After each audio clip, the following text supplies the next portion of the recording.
There's a term I've heard a lot lately in the media, and it's kind of stuck out in my brain.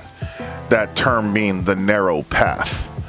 The other day I was reading my Bible and I saw that term again in Joshua chapter 1, verse 7. Towards the end of that verse, he says, God is talking to Joshua, and he's telling Joshua what to say to the Israelites as they're about to enter into their promise.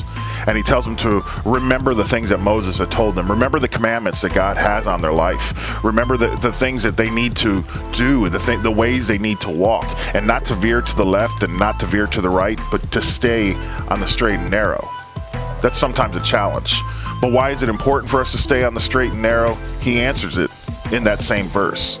And he says that if you stay straight and you don't veer to the left and you don't veer to the right and you stay on the narrow path, then it will lead to God's promise. It will lead to prosperousness.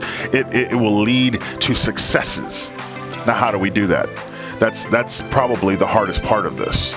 Well, there's a phrase that he uses in verse 6, and he uses again in verse 7, and then wraps it up again in verse 9, and it's actually used 11 times throughout the Bible. And that term is be strong, be courageous.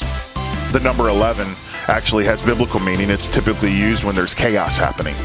And the number 11 is used to bring balance, to bring kindness. It's used in that manner. I wonder if that's what God's trying to say to us today. Be strong. Be courageous. I know there's chaos happening right now. I know you're walking through a difficult season of your life. I know there's challenges that await you, but I have the answer. It's right here. Be strong. Be courageous. And I will walk you into your promise. And I will be prosperous for you. And I will bring you great success.